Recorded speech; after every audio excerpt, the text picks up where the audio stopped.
If you do হেফাজত, আপনি যদি হেফাজত করেন কোনো আইনের অধীনে গৃহীত কর্মকাণ্ড, মানে কি দ্যাট কর্মকাণ্ড ওয়াজ গুড কর্মকাণ্ড, কিন্তু আপনি আইনটাকে স্ক্র্যাচ করে দিচ্ছেন, কাজটাকে হেফাজত করছেন। ফর এক্সাম্পল, হাইকোর্ট ডিভিশনে বিচারক নিয়োগ হয়েছে এই অধ্যাদেশ অনুযায়ী, এই যে অধ্যাদেশটি যদি বাদ করে দেন তাহলে এই বিচারকদের কি হবে? তখন তারা বলছেন এই বিচারকদেরকে আমরা এখানে হেফাজত করব, আর বাকি পরবর্তীতে যারা আসবে তাদেরকে আর হেফাজত করতে হবে না। আপনারা দেখতে পেয়েছেন যে অন্তর্বর্তীকালীন সরকার কর্তৃক গৃহীত 133টি অধ্যাদেশ মহান জাতীয় সংসদে উত্থাপন করা হয়েছে। তন্মধ্যে 12টি অধ্যাদেশকে ল্যাপস করার প্রস্তাব করা হয়েছে, 3টি অধ্যাদেশকে বাতিল করার প্রস্তাব করা হয়েছে, 13টি অধ্যাদেশকে পর্যালোচনা করে নতুন করে ফর্মুলেট করার প্রস্তাব করা হয়েছে। 200-র বেশি সার্ভিস ও ফিচারে লেনদেনের সব বিকাশ অ্যাপে সম্ভব। 74টি অধ্যাদেশকে পাশ করার প্রস্তাব করা হয়েছে, যেভাবে আছে এভাবেই পাশ করার প্রস্তাব করা হয়েছে, এবং 31টি অধ্যাদেশকে সংশোধন সাপেক্ষে পরবর্তীতে পার্লামেন্টে উত্থাপন করার জন্য প্রস্তাব করা হয়েছে। এই বিষয় সংক্রান্ত একটি বিশেষ কমিটি গঠিত হয়েছে। এই বিশেষ কমিটিতে গতকালকে রাতে পর্যালোচনা বৈঠক শেষ হয়েছে। আগামী 2 তারিখের মধ্যে মহান জাতীয় সংসদে এই ব্যাপারে রিপোর্ট পেশ করার দিন ধার্য আছে।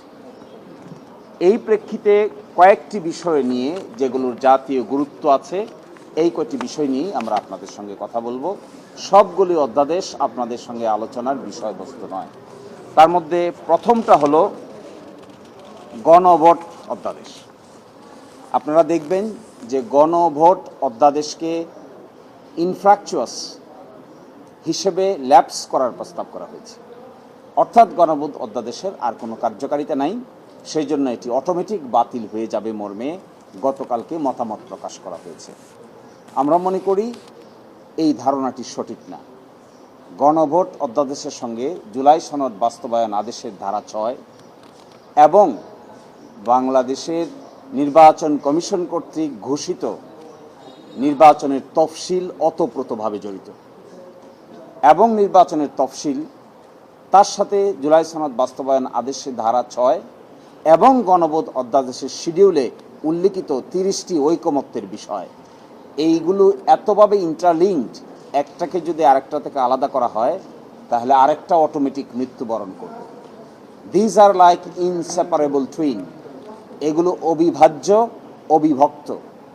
এই 3টি আইন, বিশেষ করে 2টি আইন, গণভোট অধ্যাদেশ, তার সঙ্গে আছে জুলাই সনদ বাস্তবায়ন আদেশ, এবং একই সাথে আছে গণভোট অধ্যাদেশের শিডিউল এবং হাইকোর্টে যে রিট পিটিশনটি পেন্ডিং আছে তার রুল।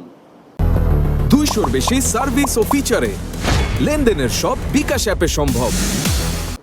একই সাথে নির্বাচন কমিশন কর্তৃক ঘোষিত নির্বাচনের তফসিল, এগুলো ইনসেপারেবল, এন্ট্যাঙ্গেলড, একটা থেকে আরেকটাকে সরিয়ে মৃত্যুবরণ করানোর কোনো সুযোগ আছে বলে আমরা মনে করি না।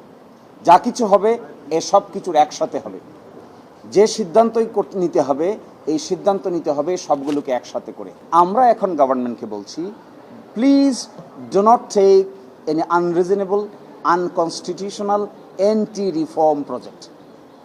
If you take an anti-reform project, unconstitutional law, if you pass by the parliament, that will be challenged before the high court subsequently. But however, majority যদি কারো থাকে, তারা যদি যুক্তির চাইতে অহংকার আর শক্তি প্রদর্শন করেন, এটা শেষ পর্যন্ত জাতিগতভাবে ভালো কোনো রেজাল্ট দেয় না।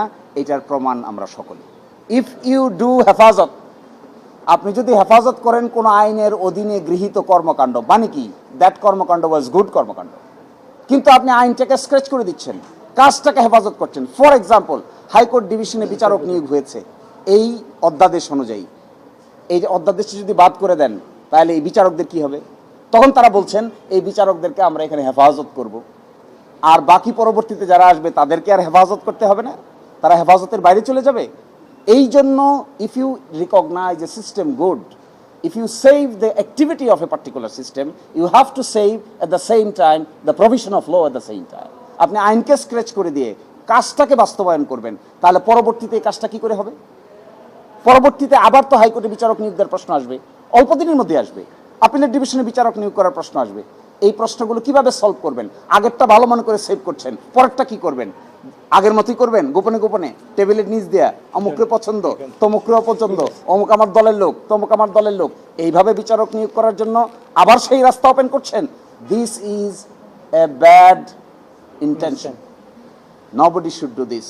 আপনারাও এই সমস্ত ব্যাপারে প্রশ্ন রেজ করা দরকার।